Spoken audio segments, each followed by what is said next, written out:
இந்த ஆட்சியில் ஒரு கட்சியில் வெற்றி பெறாங்க, வெற்றி பெற்ற பிறகு உடனே ராஜினாமா பண்ணுறாங்க, உடனே வேறு கட்சியில் சேர்க்குறாங்க. இது என்னென்னு சொல்கிறது? குதிரை பேரன்னு சொல்ல முடியும். ஆதவர்ஜுனா ஆக்சுவலி 2017க்கு அப்புறம் உண்மையான அதிமுக கிடையாது. அதாவது சொல்கிறது ஆதவர்ஜுனா, சொல்கிறதுக்கும் ஒரு தகுதி வேணும். அந்த தகுதி ஆதவர்ஜுனாவுக்கு கிடையாது. நீங்கள் பதவியேற்றதுக்கு அப்புறம் ஜிஎஸ்டி, சிஏஏ, நீட் எக்ஸாம்லாம் உள்ளே வந்திருக்கு அப்படின்னு சொல்லி ஒரு குற்றச்சாட்டை முன்வைக்கிறாரு. ஜோசப் விஜய் புனிதமானவர், பரிசுத்தமானவர் என்ன அப்படின்னு சொல்லிட்டு உங்கள்கிட்ட இணையறதுக்கு ஒன்றும் இல்லையே. அவங்களுக்கு இடையிலே நடந்த குதிரை பேரம் என்ன? தொடர்ந்து நாளை நமதி சேனலுக்கு உங்களோட அன்பையும் ஆதரவையும் கொடுத்து வரீங்க. மேலும் நீங்க நாளை நமதிற்கு உறுதுணையா இருக்கணும்னு நினைச்சீங்க அப்படின்னா ஸ்கிரீன்ல தெரியுற QR கோடை ஸ்கேன் பண்ணி உங்களுக்கு விருப்பமான தொகையை அளிச்சு பங்களிப்பை தரலாம். ஆட்சி அமைஞ்சிடும்ன்ற நம்பிக்கையில தான் நீங்க போட்டியிட்டு, அதாவது எங்க பொதுச் செயலாளர் சொன்ன மாதிரி 6000, 1500, 7000 பேர் பாடுபட்டதால தான் ஒரு எம்எல்ஏ உருவாக முடியும் சொல்லிட்டு முதலமைச்சர் அவர்கள் உதயநிதிக்கோ மற்றவர்களோ யாருக்கும் பதில் சொல்ல வேண்டாம், நான் இருக்கிறேன், ரமேஷ் இருக்காரு, பட்டியல் வாசிக்கிறார், நாங்கள் பார்த்துக்கிறோம், நீங்கள் எதுவும் பதில் சொல்ல வேணாம். இதுக்காக ஒரு முதலமைச்சர் அப்படியே புணுக்கு போன மாதிரி இப்படியே உட்காந்துங்கிறதுக்கா? உங்கள் அப்பாவை காணும் அவரும், உங்கள் பொண்டாட்டியை காணும்னு சொல்லிட்டு உதயநிதியும் 900 கோடி லாட்டரி டிக்கெட்டால் உங்களுக்கு பணம் சொல்லி ஆதவர்ஜுனா கிட்ட உதயநிதி உங்கள் மாமனாரை கேட்டால் தான் தெரியும் சொல்ல கூத்தடிச்சுக்கிறீங்களா சட்டமன்றத்தில்? பான் கிறிஸ்டியன் அப்படின்னு சொல்கிறார். நிதிநிலை அறிக்கை எடுத்துகிட்டு வரும்போது பைபிளையும் அந்த நாட்டை என்ன வழி நடத்த போகிறீங்க, நீங்கள் என்ன சொல்ல வரீங்க அதை வெளிப்படையாக சொல்லுங்கள். இது தமிழ்நாடோ இந்தியாவோ மதச்சார்பற்ற நாடு. இன்றைக்கி கூட்டம் உங்கள் கூட்டணியில் நின்றுட்டு தாவேக்காக்கு முட்டு கொடுக்குறாங்களே, அந்த மாதிரி காங்கிரஸ் கூட்டணி வெளியே வந்திருந்தா அந்த அரசாங்கம் அன்னைக்கு அந்த நீட்டு தேர்வு அங்கே. நாளை நமது வணக்கம். நம்முடன் சிறப்பு விருந்தினராக அதிமுக நிர்வாகி கமலக்கண்ணன் அவர்கள் இணைந்திருக்கிறார். சார் வணக்கம். சார் வணக்கங்க. சார், இப்போ சட்டமன்ற கூட்டத்தொடர் நடந்துட்டு இருக்கு சார். இந்த கூட்டத்தொடரில் எடப்பாடி பழனிசாமி குதிரை பேரம் சம்பந்தமாக ஒரு கருத்தை முன்வைக்கிறாரு. இதுக்கு ஒரு பதில் கொடுக்குற விதமாக ஆதவர்ஜுனா ஆக்சுவலி 2017க்கு அப்புறம் உண்மையான அதிமுக கிடையாது, நீங்கள் பதவியேற்றதுக்கு அப்புறம் ஜிஎஸ்டி, சிஏஏ ப்ளஸ் நீட் எக்ஸாம்லாம் உள்ளே வந்திருக்கு அப்படின்னு சொல்லி ஒரு குற்றச்சாட்டை முன்வைக்கிறாரு. உண்மையான அதிமுக விசுவாசிகளும் புரட்சித் தலைவரோட விசுவாசிகளும் தாவேக்கலா இணைஞ்சிருக்காங்கன்னு சொல்லி ஒரு கருத்தை முன்வைக்கிறார். சார், இதை எப்படி சார் பார்க்குறீங்க? அதாவது சொல்கிறது ஆதவர்ஜுனா, சொல்கிறதுக்கும் ஒரு தகுதி வேணும். அந்த தகுதி ஆதவர்ஜுனாவுக்கு கிடையாது. ஏன்னா பல கட்சி மாறி நீ அதிமுகவுக்கு வந்த, அங்கே உனக்கு இடம் இல்லைன்ன உடனே விசிகாவுக்கு போனேன். விசிகாவுக்கு போயிட்டு அங்கே நம்ம திருமாவளவன் கூட பயணம் செஞ்சுக்கிட்டு இருந்தேன். எலெக்ஷன் நெருக்கத்தில் விடுதலை சிறுத்தைகள் திருமாவளவன் கிட்ட ஆசீர்வாதம் வாங்கிட்டு நான் கட்சி மாறி போகிறேன் அப்படின்னு சொல்லிட்டு குறுகிய காலத்தில் எலெக்ஷன் நெருக்கத்தில் தாவேக்காவுக்கு வந்த ஜோசப் விஜய் கிட்ட, உன்னுடைய வரலாறு இப்படி இருக்கும் பொழுது எங்கள் பொதுச் செயலாளர் எடப்பாடியார் குதிரை பேரம் சொன்னதில் என்ன தவறு இருக்குது ஏன்னு கேட்டிங்கன்னா, அதாவது கரெக்டாக சொல்ல போனோம்னா நம்ம திமுகவில் இருந்த கூட்டணியில் இருந்த காங்கிரஸ், முஸ்லீம் லீக், இந்திய யூனியன் முஸ்லீம் லீக், அப்புறம் விடுதலை சிறுத்தைகள், அதுக்கப்புறம் கம்யூனிஸ்ட், உன்னுடைய சோஃபா மாடலாக அப்படின்னு சொல்லிட்டு சோஃபா தூக்கிட்டு போயிட்டு அவங்கள போய் வலுக்கட்டாயமாக அவங்க ஆஃபீஸ் போய் அவங்கள ஆரத்தழுவி என்ன பேரம் நடத்துனீங்க. சோஃபா போகுது, பின்னாடி நீங்கள் போகிறீங்க, உங்கள் தலைவர் ஜோசப் விஜய் போகிறாரு, காங்கிரஸ் 5 எம்எல்ஏக்களும் இங்கே வராங்க, இந்திய யூனியன் முஸ்லீம் லீக் வராங்க, கம்யூனிஸ்ட் வராங்க, அதுக்கு விடுதலை சிறுத்தைகளும் வராங்க. சார், விஜய் இது தொடர்பாக போன முறை நடந்த அந்த சட்டமன்ற கூட்டத்தொடரில் சோபா மாடல் அரசுன்னு சொல்கிறீங்க, இதெல்லாம் குதிரை பேரங்கிறீங்க, அப்படிலாம் ஒன்றுமே நடக்கலை அப்படின்னு சொல்லிட்டு அதையுமே அங்கே பதிவு செஞ்சுருக்காரு. சார், தவறு செஞ்சவங்க நான் தப்பு பண்ணிட்டேங்க அப்படின்னு ஒத்துக்கிட்டது உண்டா? அதெல்லாம் ஒன்றும் கிடையாதுங்க. நடந்தது உண்மை தான். இல்லைன்னா ஆட்டோமேட்டிக்காக இவங்க ஏன் வர்றாங்க அது புரிஞ்சுங்க. இன்னொருத்தர் உழைப்பில் அவங்க எம்எல்ஏ ஆனவங்க, இன்னொரு சின்னத்தில் இன்னும் எம்எல்ஏ ஆனவங்களும் அதில் இருக்காங்க. ஏன்னா இப்படிப்பட்டவங்க எப்படி உனக்கு திடீர்னு ஜோசப் விஜய் புனிதமானவர், பரிசுத்தமானவர் என்ன அப்படின்னு சொல்லிட்டு உங்கள்கிட்ட வந்து இணையறதுக்கு ஒன்றும் இல்லையே. அவங்களுக்கு இடையிலே நடந்த குதிரை பேரம் என்ன, அது திமுக கூட்டணியில் இருந்த கட்சிக்கு சொல்கிறேன், இன்றைக்கி முட்டு கொடுக்குறாங்க. பொய்க்கால் குதிரை ஆட்சி மாதிரி உனக்கு முட்டு கொடுத்துட்ருக்காங்க. அதுக்கப்புறம் 15 நாளில் வாக்களிக்கிறதுக்கு மை வச்ச அந்த மை காயம் ஒன்று வராங்க. அது வரைக்கும் எடப்பாடியார் கண்டிப்பாக வின் பண்ணிடுவார், நாமெல்லாம் அமைச்சராயிடலாம் அப்படின்ற ஆதங்கத்தில் இருந்தவங்க இந்த 15 நாளில் இதே மீண்டும் சொல்கிறேன், ஜோசப் விஜய் என்ன புனிதமானோ என்ன பரிசுத்தமானோன்னு சொல்லிட்டு அந்த 15 நாளில் வந்தாங்க. சார் ஆதவருக்கு நான் வந்து குறிப்பாக என்ன சொல்கிறாருன்னா, நீங்கள் பிஜேபி கிட்ட சரண்டர் ஆகிட்டீங்க, உங்கள் தலைமை மீது வந்து அவங்களுக்கு வந்து ஒரு நம்பிக்கை இல்லை, அதனால அவங்க எங்களை தேடி வராங்க அப்படின்னு சொல்கிறாங்களே சார். சொல்கிறாங்க எலெக்ஷனுக்கு முன்னாடியே கூட்டணி பிஜேபி தானே, அப்போவே எனக்கு இங்கே வேண்டாம், எங்களுக்கு பிஜேபி பிடிக்கல, அந்த கூட்டணி பிடிக்கலன்னு சொல்லிட்டு வேற எங்கேயாவது போய் ஒழிஞ்சு தொலைய வேண்டியது தானே. ஆதங்கம், அதாவது இனிமேல் ஜோசப் விஜய் தானோ, நாம் ரிசைன் பண்ணிட்டு போனால் நமக்கு மீண்டும், ஏன்னா அங்கே வாக்கு பேச்சுவார்த்தை நடந்திருக்கு, நீங்கள் ரிசைன் பண்ணிட்டு வாங்க, மீண்டும் அதே தொகுதியில் உங்களை நிற்க வைக்கிறேன், உங்களை ஜெயிக்க வைக்க வேண்டியது என் கடமை அப்படின்னு சொன்னதா கோபால்சாமி சொல்லியிருக்கார். சாட்சி, எங்கள் 2 எம்எல்ஏ, உங்கள் 2 எம்எல்ஏ ரிசைன் பண்ண சொல்லுங்கள், நான் வந்து உங்களை வெற்றி பெற வைக்க வேண்டியது என்னுடைய கடமை, நான் பார்த்துக்கிறேன் அப்படின்னு சொல்லிட்டு விஜய் சொன்னதா வைகோ சொல்லி மறுப்பு அறிக்கை அடுத்த நாள் விடுறார். அப்படின்னு சொல்லிட்டு வைகோ மறுப்பு அறிக்கை விடுற, இல்லை இல்லை நான் கேட்டுக்கிட்டேன் நீங்கள் வந்து தான் அப்படின்னு சொல்லிட்டு.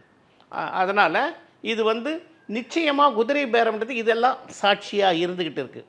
அதுக்கப்புறம் நான் சொன்னேன், இந்த 15 நாளில் இவங்களுக்கு என்ன ஆச்சு, பிஜேபி கூட்டணி எலெக்ஷனுக்கு முன்னாடி தெரியாதா, அடமானம் வச்சுட்டார், போயிட்டார், வந்துட்டார்ன்ற கதை அளக்கிற இவங்க இதுக்கு முன்னாடி தெரியாதா, ஆட்சி அமைஞ்சிடும்ன்ற நம்பிக்கையில் தானே நீங்கள் போட்டியிட்டு, அதாவது எங்கள் பொதுச் செயலாளர் சொன்ன மாதிரி 6000, 1500, 7000 பேர் பாடுபட்டதால் தான் ஒரு எம்எல்ஏ உருவாக முடியும்னு சொல்லிட்டு, அதுக்கும் மேலேயும் பாடுபட்டு தான் உன்னை எம்எல்ஏவே ஆக்குறாங்க.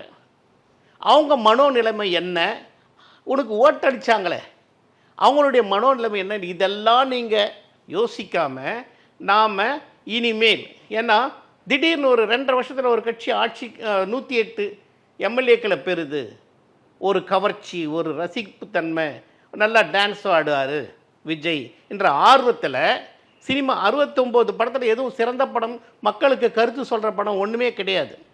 இப்படி இருந்தும் நம்ம தமிழக மக்கள் சினிமா மோகத்துக்கு உள்ளே போய் ஓட்டு அடிச்சிட்டாங்க. அந்த தவறை இப்போ நினச்சி வருந்துறாங்க. அது ஒன்று இருக்குது. ஏன்னா தினம் தினம் உங்கள் எம்எல்ஏக்களும்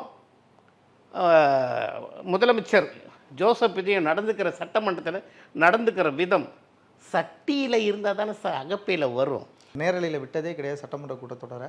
ஆனால் இப்போ மக்கள் வந்து எளிதாக சட்டமன்றத்தில் என்ன நடக்குதுன்னு பார்க்குற மாதிரி நேரலையில் விட்டு அது அது அது வரவேற்கத்தக்கது தான். அது வந்து நாம் மறுப்பு சொல்கிறதுக்கு இல்லை, வரவேற்கத்தக்கது. எது நல்லது நடக்குதோ அதை வரவேற்றுட்டு போகிறோங்க. அதில் ஒன்றும் அதிலெல்லாம் உங்களை குறை சொல்லலையே. எது நல்லது நடக்குதோ அதை வரவேற்கிறோம். நேரடி இருக்கிறதால தான் இவர் வந்து புணுக்கு பூனை மாதிரி இப்படி உட்காந்துங்கிறதும்.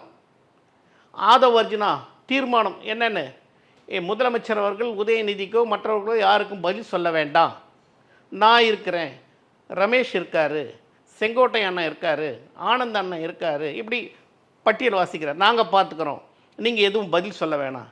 இதுக்காக ஒரு முதலமைச்சர் அப்படி புணுக்கு போன மாதிரி இப்படியே உட்காந்துங்கிறதுக்கா? நாட்டு மக்களை வழிநடத்த வேண்டியவர் நீங்கள். 8 கோடி மக்கள் ஓட்டு அளித்தவங்களுக்கும் ஓட்டு அளிக்காதவங்களுக்கும் முதல்வர் நீங்கள். 8 கோடி வழிநடத்த வேண்டிய ஒரு முதலமைச்சர் யாருக்கும் பதில் சொல்ல மாட்டேன்.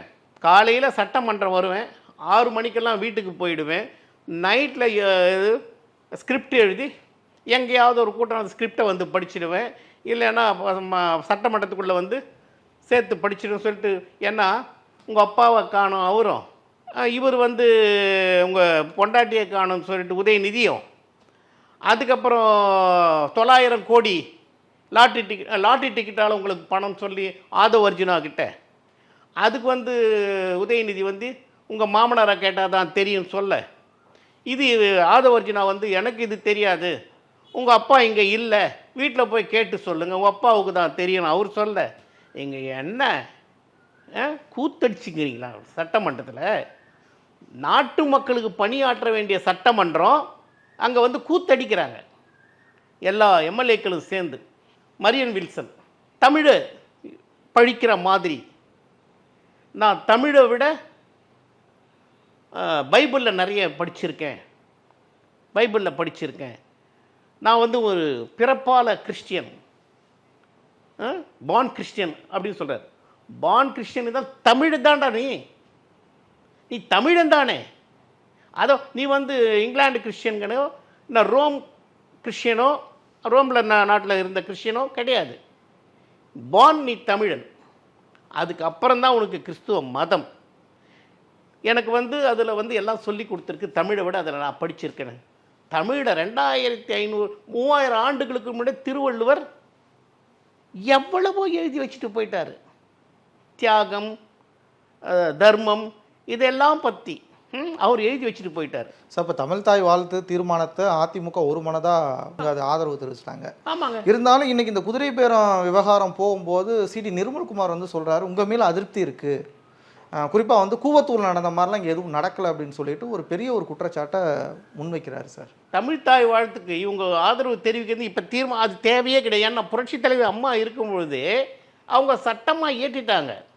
சட்டமன்றம் கூடும்போது தமிழ் தாய் வாழ்த்து பாடி ஆகணும். அது எடப்பாடியார் காலத்திலிருந்து அதுக்கப்புறம் தொடர்ந்து வந்துக்கிட்டு தான் இருக்குது. இதுக்கு தனி தீர்மானம் தேவையே கிடையாது. இது கால விரயம் பண்ணுறாங்களா என்னன்னு தெரியல. ஒரு நாள் சட்டமன்றம் கூடுறதுக்கு எத்தனை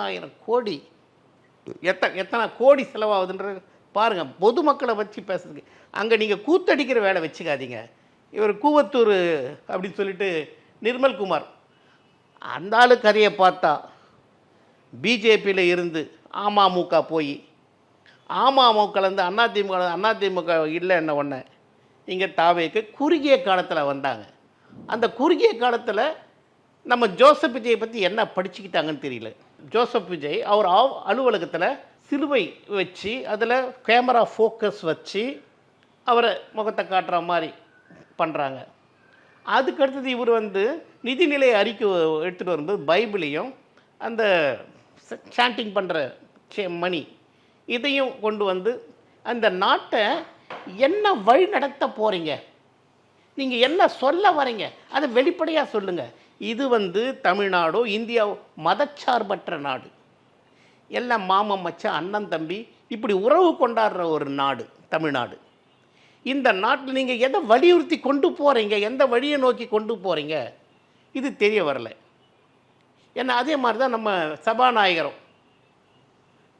இதை வந்து எந்த பாதையை நோக்கி கொண்டு போகிறாங்க, எல்லா மக்களையும், அதாவது எல்லா இன மக்களையும் எல்லா மத மக்களையும் எந்த வழி நோக்கி கொண்டு போகிறாங்கன்ற சந்தேகம் ஒவ்வொருத்தர் மனசுலையும் இப்போ வளர்ந்துக்கிட்டு இருக்கு. ஏன்னா நீங்கள் சொல்லிக்கிட்டு வர்ற விதம் அந்த மாதிரி. அதனால் எங்கள் எடப்பாடியார் வந்து சொன்னது வந்து குதிரை பேர அரசியல் சொன்னதில் எந்த தவறும் கிடையாது. அதுக்கப்புறம் 25 எம்எல்ஏக்கள் போய் உங்களுக்கு ஓட்டு அளித்தாங்க. அப்போ இதெல்லாம் எதன் அடிப்படையில் வருது சார்? இன்னொரு விஷயத்த சொன்னார், அது நம்ம யோசிக்கக்கூடிய விஷயமா இருந்துச்சு. ஒரு எம்எல்ஏ வெற்றி பெறணும் அப்படின்னா அதுக்கு இரவு பகலாக கிட்டத்தட்ட ஒரு 6000 பேர் வேலை பார்க்கணும்னு சொல்லியிருக்காங்க. இது என்னோட எம்எல்ஏக்களுக்கு மட்டும் நான் சொல்லலை, இங்கே இருக்கிற எல்லா எம்எல்ஏக்களும் அப்படி வந்திருக்குன்னு பொதுவான ஒரு விஷயம் சார். இதை எப்படி பார்க்குறீங்க சார்? உண்மைதானே சார்?